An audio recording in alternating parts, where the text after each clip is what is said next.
ಈಗ ನಾನು ಮಾತಾಡ್ತೀನಿ. ಅದಾದ ಮೇಲೆ ಪುಷ್ಪಗುಚ್ಛ ಆಚರಣೆ. ಫಸ್ಟ್ ಮೌನ ಮಾಡಿಬಿಟ್ಟು ಪುಷ್ಪಗುಚ್ಛ ಮಾಡಿ. ಓಕೆ, ಮೌನಾಚರಣೆ ಅದಾದಮೇಲೆ ಪುಷ್ಪಗುಚ್ಛ ಅರ್ಪಿಸುವಂಥದ್ದು. ಎಲ್ಲ ಶಾಂತ ರೀತಿಯಿಂದ ಇರಿ, ಯಾರು ನುಗ್ಗಕ್ಕೆ ಹೋಗ್ಬೇಡಿ. ಎಲ್ಲರಿಗೂ ಪುಷ್ಪ ಹಾಕ್ಲಿಕ್ಕೆ ಅವಕಾಶವನ್ನು ಕಲ್ಪಿಸ್ಕೊಡ್ತೇವೆ. ದಯವಿಟ್ಟು ಜನರಲ್ ಸೆಕ್ರೆಟರಿಗಳು ಸ್ವಲ್ಪ ಎಲ್ಲ MLAಗಳಿಗೆ ಮೊದಲು ಅವಕಾಶ ಮಾಡಿಕೊಡಿ, ಆಮೇಲೆ ಮಿಕ್ಕಿದವರೆಲ್ಲರೂ ಬಂದು ಕೂಡ ಮಾಡೋದ್ರಿಂದ ಒಂದು ರೂಟ್ನ ಫಿಕ್ಸ್ ಮಾಡಿಕೊಡಿ ಎಲ್ಲರೂ ಕೂಡ. ಗೌರವಾನ್ವಿತ ಮುಖ್ಯಮಂತ್ರಿಗಳಂತ ಸಿದ್ದರಾಮಯ್ಯ ಸಾಹೇಬ್ರೆ, ನಮ್ಮ AICCಯಿಂದ ನಮ್ಮ ಪ್ರತಿನಿಧಿಯಾಗಿ ಆಗಮಿಸ್ತಕ್ಕಂಥ ಪಳನಿಸ್ವಾಮಿಯವರೇ, ಎಲ್ಲ ಮಾಧ್ಯಮ ಸ್ನೇಹಿತರೆ, ಎಲ್ಲ ಇಲ್ಲಿ ಸೇರ್ತಕ್ಕಂಥ ಎಲ್ಲ ಹಿರಿಯ ನಾಯಕರುಗಳೇ, ತಾಯಂದಿರೇ, ಯುವಕ ಮಿತ್ರರೇ, DVG ಅವರು ಒಂದು ಕಡೆ ಒಂದು ಮಾತು ಹೇಳ್ತಾರೆ, ಮದುವೆಗೋ ಮಶಣಕ್ಕೋ ಹೋಗೆಂದು ಕಡೆಗೆ ಹೋಗು, ಪದ ಕುಸಿಯೇ ನೆಲ ಇರುವುದು ಮಂಕುತಿಮ್ಮ ಅಂಥೇಳಿ. ಇಡೀ ಶಾಮಿಯಾನ ಗಾಂಧಿ ಭಾರತ ಸಂಭ್ರಮದ ಆಚರಣೆಗೆ ಮಾಡಿಕೊಂಡು ಅದೇ ಮತ್ತೊಬ್ಬ ಗಾಂಧಿಯನ್ನ ಮನಮೋಹನ್ ಸಿಂಗ್ ಅವರ ಶ್ರದ್ಧಾಂಜಲಿ ನಡೀತಿರೋದು ಇದೇ ವಿಧಿ ಅಂತ ಹೇಳಲಿಕ್ಕೆ ನನಗೆ ಬಹಳ ದುಃಖ ಆಗ್ತಾ ಇದೆ. ಕೊರಗಲೇಕೆ ಮರುಗಲೇಕೆ, ಹುಟ್ಟಿ ಬಂದಿದ್ದೇ ಹಳಲೇಕೆ, ಸುಖವೇ ಬರಲಿ ದುಃಖವೇ ಬರಲಿ, ರೋಗ ಭೋಗಗಳೇ ಇರಲಿ, ಎಲ್ಲ ಹೊತ್ತು ಋಣತೆತ್ತು ಮುಂದೆ ಪುಣ್ಯದ ಬೀಜ ಬಿತ್ತು. ಹಂಗೆ ಮನಮೋಹನ್ ಸಿಂಗ್ ರವರ ಅಗಲಿಕೆ ಕೋರುವ ಬದಲು ಅವರ ಆದರ್ಶ ಮಾರ್ಗವನ್ನು ಮುನ್ನೋಣ, ಅದೇ ಅವರಿಗೆ ಸಲ್ಲಿಸಿದಂಥ ಶ್ರದ್ಧಾಂಜಲಿ ಅಂತೇಳಿ ನಾನು ಅರ್ಪಿಸ್ಕೊಂಡಿದ್ದೇನೆ. ಇವತ್ತೆಲ್ಲ ನಾವೆಲ್ಲ ಗಾಂಧೀಜಿಯವರ ಇತಿಹಾಸ ಮರುಕಾಕ್ಲಿಕ್ಕೆ ನಾವೆಲ್ಲ ಸೇರಿ ಇಡೀ ರಾಷ್ಟ್ರದ ಎಲ್ಲ ನಾಯಕರುಗಳು ಕೂಡ ಬಂದು ನಿನ್ನೆ ಎಲ್ಲ ನಾವು ಭಾಳ ಸಂಭ್ರಮದಿಂದ ಅವರ ಆಚಾರ ವಿಚಾರಗಳನ್ನು ಇಡೀ ನಮ್ಮ ಮುಂದಿನ ಪೀಳಿಗೆಗೆ ಪ್ರಚಾರ ಮಾಡಬೇಕು ಅಂತ ಸೇರಿದಂಥ ಸಂದರ್ಭದಲ್ಲಿ ನಾನು ಸೋನಿಯಾ ಗಾಂಧಿ ಅವರಿಗೆ ಮತ್ತು ಪ್ರಿಯಾಂಕಾ ಗಾಂಧಿ ಅವರಿಗೆ ನಮ್ಮ ಎಕ್ಸ್ಟೆಂಡೆಡ್ ಕಮಿಟಿ ವರ್ಕಿಂಗ್ ಕಮಿಟಿಲಿ ಝೂಮಲ್ಲಿ ಕನೆಕ್ಟ್ ಮಾಡಬೇಕು ಅಂತೇಳಿ ಅವ್ರ ಆರೋಗ್ಯ ಸರಿಯಿಲ್ಲ ಅಂಥೇಳಿ ನಾನು ವ್ಯವಸ್ಥೆಯನ್ನು ಮಾಡ್ತಾಯಿದ್ದು. ಲಿಂಕು ಕೂಡ ಕೊಟ್ಟಿದ್ದೆ. ನಮ್ಮ ವೇಣುವರು ಮತ್ತು ಬೇರೆಯವರೆಲ್ಲ ಸೇರಿ ಅದಕ್ಕೆ ಶ್ರೀವತ್ಸ ಅವರೆಲ್ಲ ಸೇರಿ ವ್ಯವಸ್ಥೆ ಮಾಡಿದರು, ನಮ್ಮ ವೇಣುಗೋಪಾಲ್ ಅವರು. ಆ ಮಧ್ಯದಲ್ಲಿ ವೇಣುಗೋಪಾಲ್ ಅವರು ಹೇಳಿದ್ರು, ಇಲ್ಲ we will ask Manmohan Singh also to witness this programme ಅಂತ ಅವ್ರು ಹೇಳಿದ್ರು.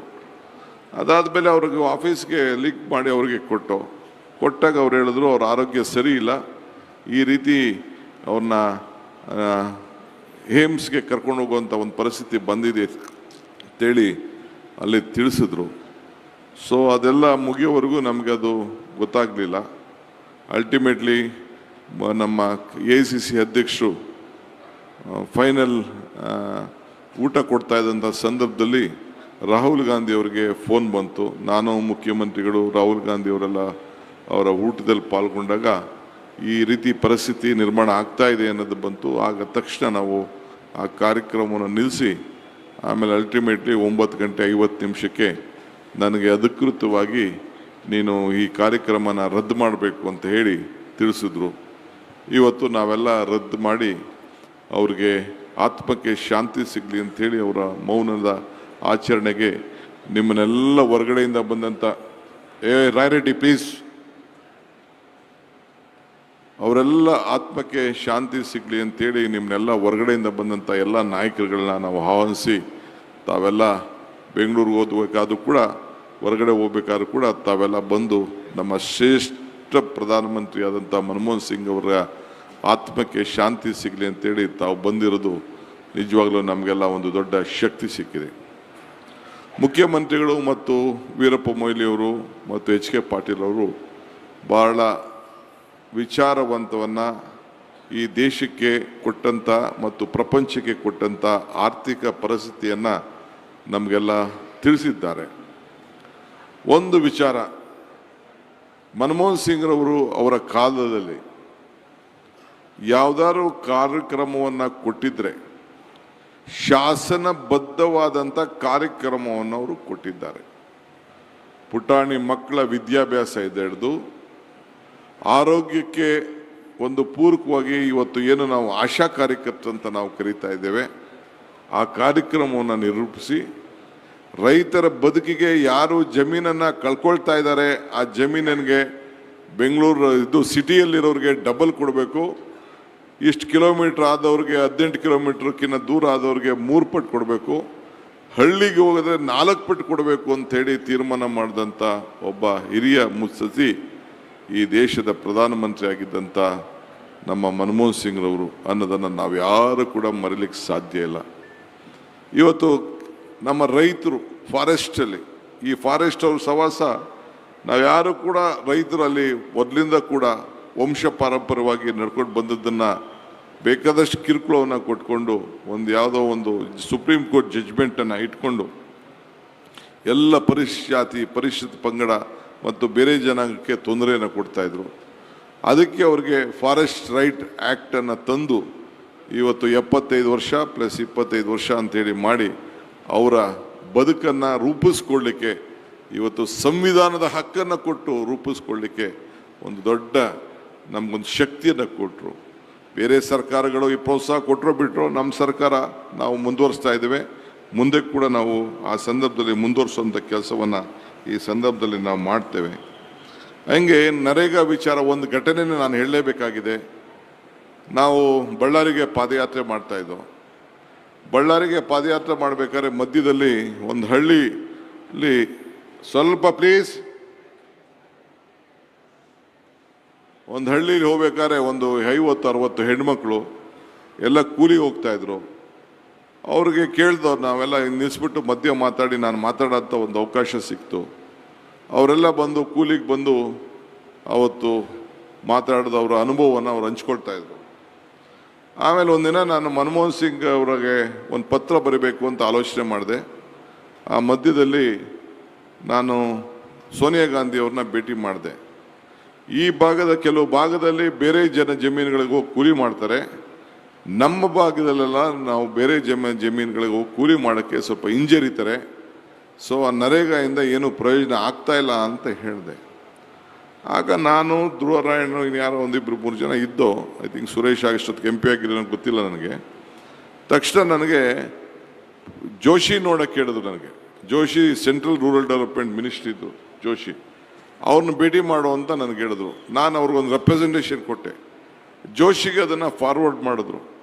ಜೋಶಿಗೆ ಫಾರ್ವರ್ಡ್ ಮಾಡಿದೆ. ಜೋಶಿಗೆ ಹೋಗಿ ನಾನು ಎಕ್ಸ್ಪ್ಲೇನ್ ಮಾಡಿದೆ. ಜೋಶಿಗೆ ಸಮಾಧಾನ ಆಗಲಿಲ್ಲ. CP ಜೋಶಿ ಅಂತ ಅಂದ್ಬಿಟ್ಟು ಅವರು ಒಂದು ಓಟಲ್ಲಿ ಸೋತಿದ್ರು ಅಸೆಂಬ್ಲಿಗೆ. ಆಮೇಲೆ ಅವರು ಸೆಂಟ್ರಲ್ ಮಿನಿಸ್ಟ್ರು ಕೂಡ ಆಗಿದ್ದರು, ಸ್ಪೀಕರ್ ಕೂಡ ಆಗಿದ್ದರು ಅಲ್ಲಿ ರಾಜಸ್ಥಾನದಲ್ಲಿ. ಅವರು ತಕ್ಷಣ ಅದ್ರ ಬಗ್ಗೆ ಅಧ್ಯಯನ ಮಾಡಿ ತಿರ್ಗಾ ವಾಪಸ್ಸು ಸೋನಿಯಾ ಗಾಂಧಿ ಅವರಿಗೆ ಒಂದು ರಿಪೋರ್ಟ್ ಕೊಟ್ಟರು. ಆಮೇಲೆ ಮನಮೋಹನ್ ಸಿಂಗ್ ಬರೆದ್ರು ಅದನ್ನು.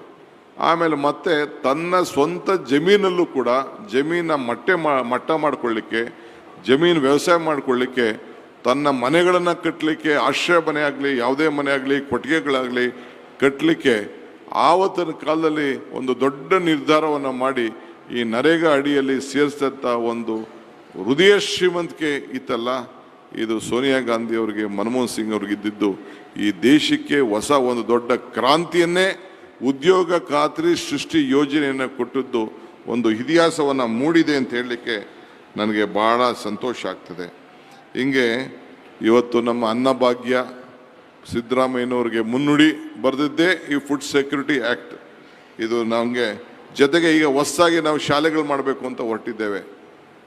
ಈ 2% CSR, ಆ CSRನ್ನು ಪ್ರಾರಂಭ ಮಾಡಿದ್ದು ಇವತ್ತು ಇಡೀ ನಮ್ಮ ದೇಶದ ಎಲ್ಲ ಸಂಸ್ಥೆಗಳು ಒಂದು ನಮ್ಮ ಕಾರ್ಪೊರೇಟ್ ಸೋಷಿಯಲ್ ರೆಸ್ಪಾನ್ಸಿಬಿಲಿಟಿಯಿಂದ ನಮ್ಮ ಗ್ರಾಮೀಣ ಪ್ರದೇಶ ಬೇರೆ ಸೋಷಿಯಲ್ ಆ್ಯಕ್ಟಿವಿಟೀಸ್ ಮಾಡಲಿ ಅಂಥೇಳಿ ಇವತ್ತು ತೆಗೆದುಕೊಂಡಂಥ ಒಂದು ತೀರ್ಮಾನ. ಇಂಥವೆಲ್ಲ ನೂರಾರು ಕಾರ್ಯಕ್ರಮಗಳನ್ನು ಇವತ್ತು ಕೊಟ್ಟಿದ್ದಾರೆ. ಗಂಟೆಗಟ್ಟಲೆ ಚರ್ಚೆ ಮಾಡಲಿಕ್ಕೆ ಅವಕಾಶ ಇದೆ. ಭಾಳ ಲೀಡರ್ಸ್ಗೆಲ್ಲ ನನಗೆ ಮಾತಾಡಿಸ್ಬೇಕು ಅಂತ ಆಸೆ. ನಾನು ನಮ್ಮ ಮಿನಿಸ್ಟ್ರು ಇಲ್ಲೇ ಇದ್ದಾರೆ, ನಮ್ಮ ಹೈಯರ್ ಎಜುಕೇಷನ್ ಮಿನಿಸ್ಟ್ರು, ಒಂದು ಸೂಚನೆ ಕೊಡಲಿಕ್ಕೆ ನಾನು ಬಯಸ್ತೇನೆ ಅವರಿಗೆ. ನಮ್ಮ ಬೆಂಗಳೂರು ಯೂನಿವರ್ಸಿಟಿಲಿ ಒಂದು ಮನಮೋಹನ್ ಸಿಂಗ್ ಅವರ ಆರ್ಥಿಕ ನೀತಿ ಬಗ್ಗೆ ಒಂದು ದೊಡ್ಡ ರಿಸರ್ಚ್ ಸೆಂಟರನ್ನು ತಾವು ಮಾಡಲಿಕ್ಕೆ ತಾವೆಲ್ಲ ಕಾರ್ಯಕ್ರಮವನ್ನು ರೂಪಿಸಬೇಕು ಅಂತೇಳಿ. ಏಕೆಂದರೆ ಅವರು ಒಂದಕ್ಕೆಲ್ಲ ಮಾಡಿದ್ದು ಎರಡಕ್ಕಲ್ಲ. ಬೇರೆ ಸರ್ಕಾರದಲ್ಲಿ ನಾವು ತೀರ್ಮಾನ ಮಾಡ್ತೇವೆ, ಮುಂದಿನ ದಿನಗಳಲ್ಲಿ ನಮ್ಮ ಕ್ಯಾಬಿನೆಟ್ನಲ್ಲಿ ಚೀಫ್ ಮಿನಿಸ್ಟ್ರು ನಾವೆಲ್ಲ ಕೂತ್ಕೊಂಡು ಏನು ಬೇಕೋ ಅದಕ್ಕೆ ಚರ್ಚೆ ಮಾಡ್ತೇವೆ. ಬಟ್ ರೈಟ್ ಟೈಮ್ ನಾವು ಮುಂದಿನ ನಮ್ಮ ಮಕ್ಕಳಿಗೆ, ವಿದ್ಯಾರ್ಥಿಗಳಿಗೆ ಇದ್ರ ಬಗ್ಗೆನೇ ಒಂದು ದೊಡ್ಡ ಚರ್ಚೆ. ಯಾಕೆಂದರೆ ಪುಟಾಣಿ ಮಕ್ಕಳಿಂದ ಹಿಡಿದು ಹಾರಕ್ಕಿಂದ ಹಿಡಿದು ಫಾರೆಸ್ಟಿಂದ ಹಿಡಿದು ಸಾಲ ಮನ್ನಾಯಿಂದ ಹಿಡಿದು 70,000 ಕೋಟಿ ನ್ಯಾಷನಲೈಸ್ ಬ್ಯಾಂಕಲ್ಲಿ ಇಲ್ಲಿವರೆಗೂ ಬರೀ ದೊಡ್ಡ ದೊಡ್ಡ ಸಾಹುಕಾರಗಳಿಗೆ, ಇಂಡಸ್ಟ್ರಿಯಲಿಸ್ಟ್ ಮಾತ್ರ ಸಾಲ ಮನ್ನಾ ಆಯ್ತಿತ್ತೆ ಹೊರತು ನಮ್ಮ ರೈತರಿಗೆ ಸಾಲ ಮನ್ನಾ ಮಾಡೋಂಥ ಒಂದು ತೀರ್ಮಾನ ತೆಗೆದುಕೊಂಡಿದ್ದು ಮನಮೋಹನ್ ಸಿಂಗ್ ಅವರು. ಅಂದರೆ ಯಾವ ಸಮಾಜದಲ್ಲಿ ಎಲ್ಲ ವರ್ಗದ ಜನರಿಗೂ ಕೂಡ ಅವರು ರಕ್ಷಣೆಯನ್ನು ಮಾಡ್ತಾ ಇರೋದನ್ನ, ಅವರ ಬದುಕನ್ನು ಕಟ್ಕೊಳ್ಳಿಕ್ಕೆ ಕಾಯ್ದೆಗಳ ಮುಖಾಂತರ ಅವರ ಆಡಳಿತವನ್ನು ಕೊಟ್ಟದ್ದು ವಿಶ್ವದಿಂದ ಹಿಡಿದು ನಮ್ಮ ಹಳ್ಳಿ ಕೂಲಿ ಕಾರ್ಯಗವರೆಗೂ ಕೂಡ ಇವತ್ತು ರಕ್ಷಣೆ ಮಾಡಿದಂಥ ಒಬ್ಬ ಧೀಮಂತ ನಾಯಕನನ್ನು ನಾವು ಕಳ್ಕೊಂಡಿದ್ದೇವೆ. 92 ವರ್ಷ ಅವರು ಸತ್ತಿರ್ಬೋದು, ಬಟ್ ಅವ್ರ ಕಾರ್ಯಕ್ರಮಗಳ ಇನ್ನೂ ಕೂಡ ಬದುಕಿದೆ. ಅದನ್ನು ಬದುಕಿಸಿ ಅವರ ಏನು ಮಾರ್ಗದರ್ಶನ ಕೊಟ್ಟಿದ್ದಾರೆ ಅದರಲ್ಲಿ ನಾವು ನೀವೆಲ್ಲ ಸೇರಿ ನಡೆಯೋಣ ಅನ್ನೋ ಮಾತನ್ನು ಈ ಸಂದರ್ಭದಲ್ಲಿ ಹೇಳಿ, ಭಾಳ ಗೌರವದಿಂದ ಅವರ ಆತ್ಮಕ್ಕೆ ಶಾಂತಿ ಸಿಗಲಿ. ಇಡೀ ಕಾಂಗ್ರೆಸ್ ಕುಟುಂಬ ಅಲ್ಲ, ಇಡೀ ದೇಶದ ಎಲ್ಲ ಕುಟುಂಬ ಕೂಡ ಇವತ್ತು ನೆರವೇರಲಿ ಅಂತ ಈ ಭಗವಂತನಿಗೆ ಆ ಒಂದು ಶಕ್ತಿ ಕೊಡುವಂಥ ಇದಾಗಲಿ ಅಂತೇಳಿ ನಾನು ಪ್ರಾರ್ಥಿಸಿ, ಮೊದಲು ನಾವು ಪುಷ್ಪಾರ್ಚನೆ ಮಾಡ್ತೇವೆ.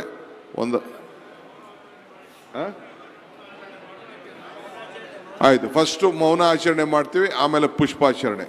ಸೊ ಎಲ್ಲರೂ ಕೂಡ 1 ನಿಮಿಷ ಎದ್ದು ನಿಂತು ಮೌನ ಆಚರಣೆ ಮಾಡಬೇಕು ಅಂತೇಳಿ ನಾನು ಪ್ರಾರ್ಥನೆಯನ್ನು ಮಾಡ್ತಾ ಇದ್ದೇನೆ, ಮನವಿಯನ್ನು ಮಾಡ್ತಾ ಇದ್ದೇನೆ.